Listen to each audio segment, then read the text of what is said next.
I'm 22 years old and I just found out that I'm dying, which means my little 3-year-old daughter is going to be left on her own. Last week the doctor told me I have lung cancer and it's already too far gone. Stage 4, nothing they can really do except count down the months I have left. And it hit me that starting to smoke at 15 and then ramping up to 3 packs a day a few years back was about the dumbest choice I could have made. I know it sounds stupid, but in my head I honestly thought I'd have more time, more life ahead of me. Please don't waste your sympathy on me, because the truth is I haven't really done anything good with my life, except for bringing my daughter into this world.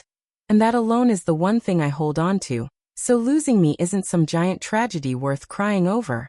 I never had a family of my own since I grew up bouncing around in foster homes, and my daughter's dad, let's just call him Mike, is locked up for serious crimes.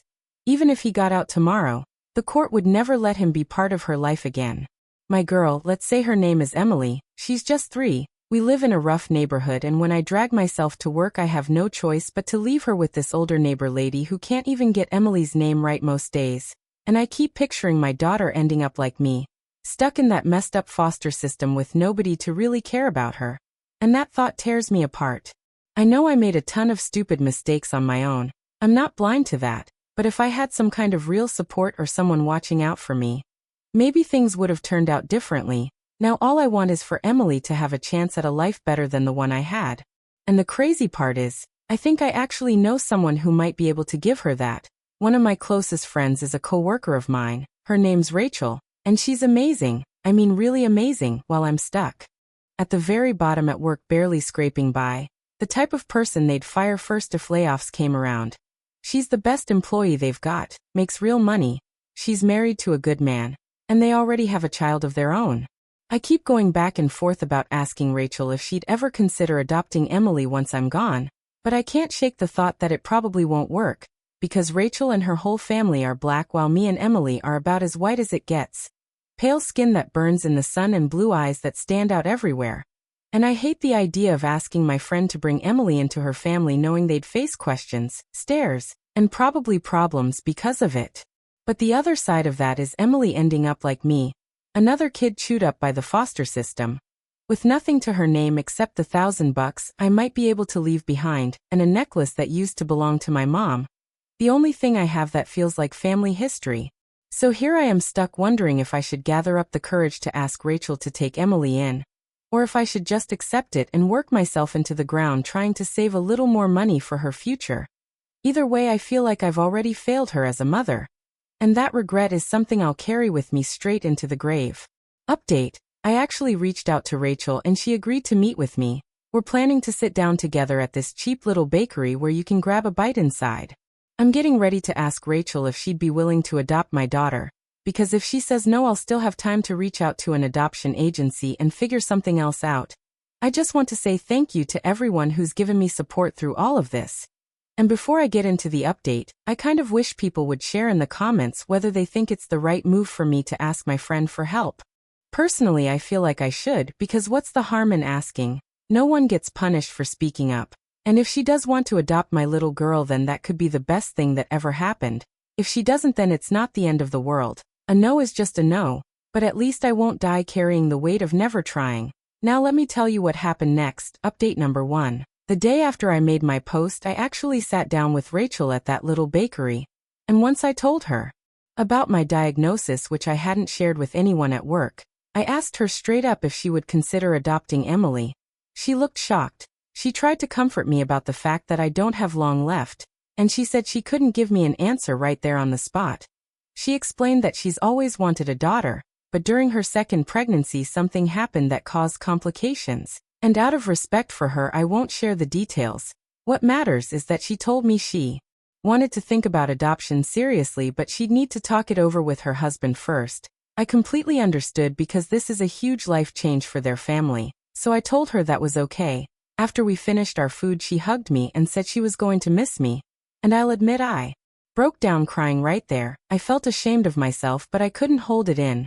Later on I also started writing emails for Emily. Somebody suggested it to me and I thought it was a beautiful idea, so I created an email account for her, and began recording videos for all sorts of future moments, birthdays, graduations, her first love, even the day she lands her first job. It hurts to admit it, but I realized a lot of those videos are me saying, "Don't make the same mistakes I did." A few days later, Rachel texted me to say that after a long conversation with her husband, they were both seriously considering taking Emily in. She explained that they have this rule. For big decisions, they always come to an agreement first and then wait a while. And if after some time they still feel the same way, then they take it as a sign the idea is solid. She told me it's not a full yes yet because there are still some questions they need to figure out. Rachel told me that even though both she and her husband love the idea, the truth is they barely know Emily. Her husband and their 6-year-old boy haven't even seen her yet, and Rachel herself only knows my daughter from the stories I've told. So she came up with a plan.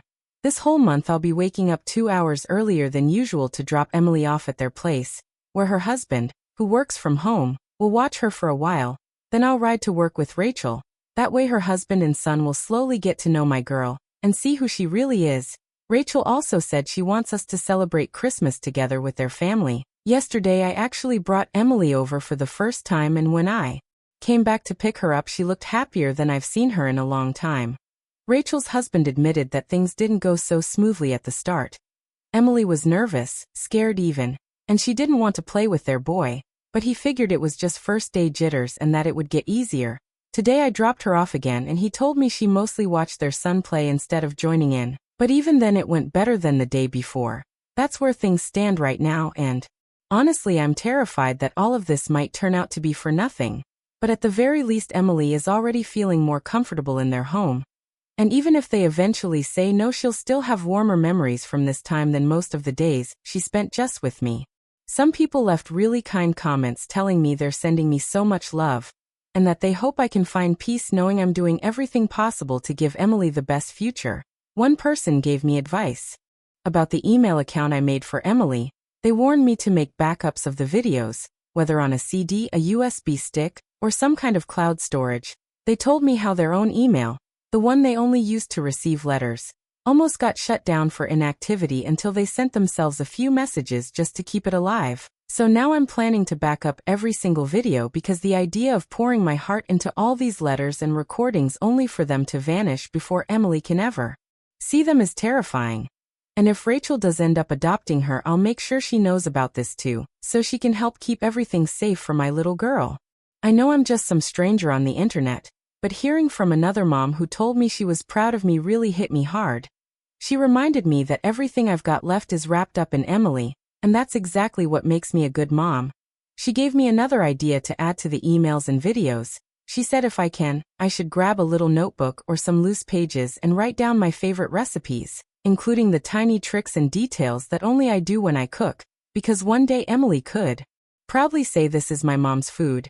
She told me to jot down happy little memories too, not just on a screen but with my own handwriting, things that Emily could hold on to for years and feel like it was really me.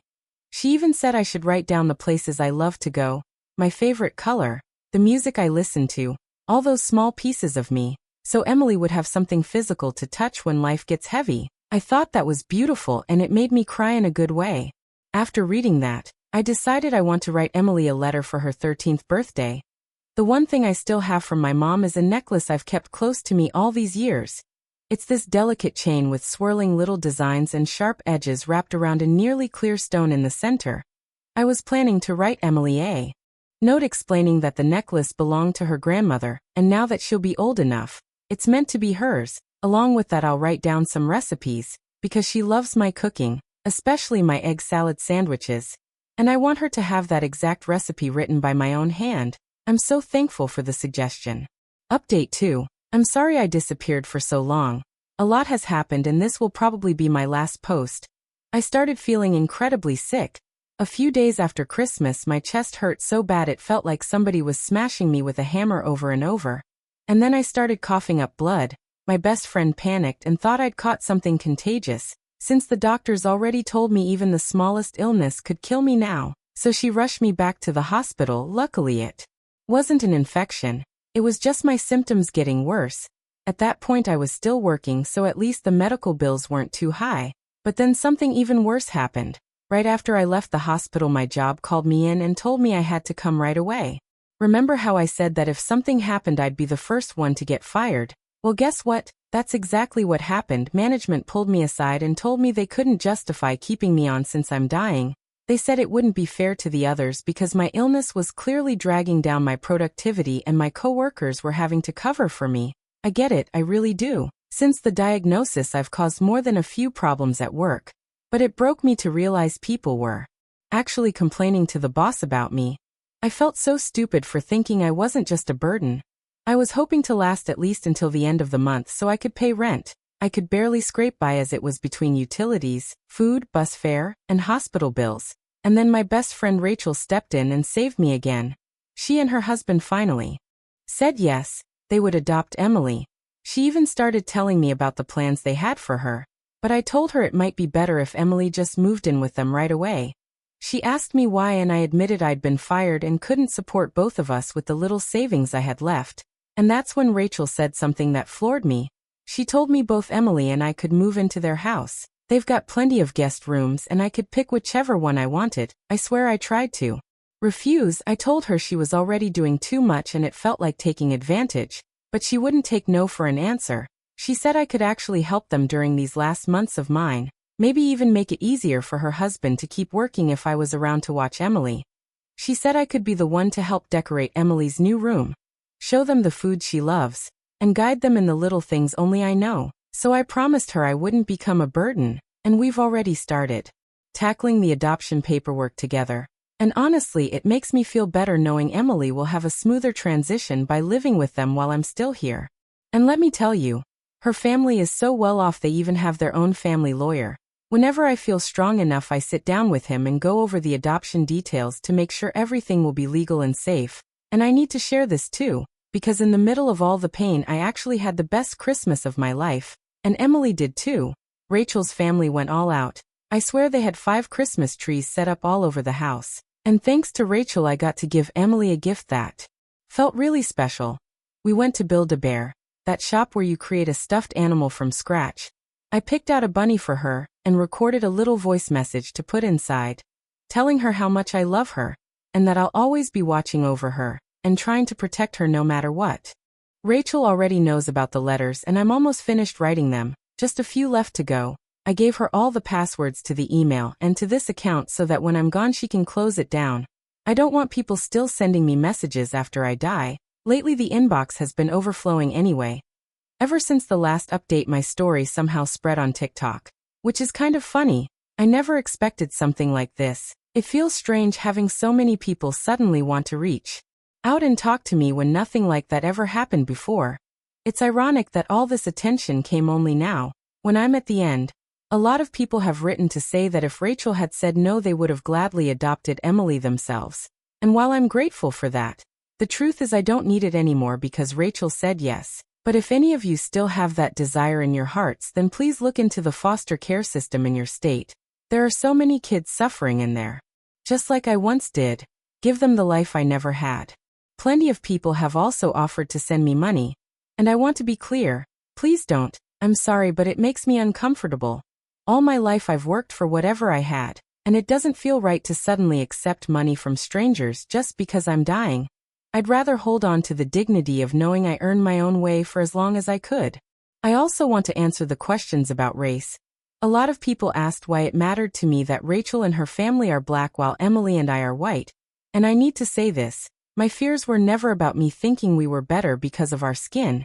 It was the opposite. I spent too long in the foster system, hearing stories from kids who were adopted into families of a different race. They told me about the problems they faced, not from the parents but from the world around them. One boy told me about being yelled at in a restaurant by some old woman. And when his adoptive parents tried to defend him it turned into a fight. And I was scared that my daughter and Rachel's family might face that same hatred. But I also know I can't let my fears of ignorant, hateful people ruin Emily's chance at having a real family. So I chose to trust Rachel and her love instead of the ugliness of strangers.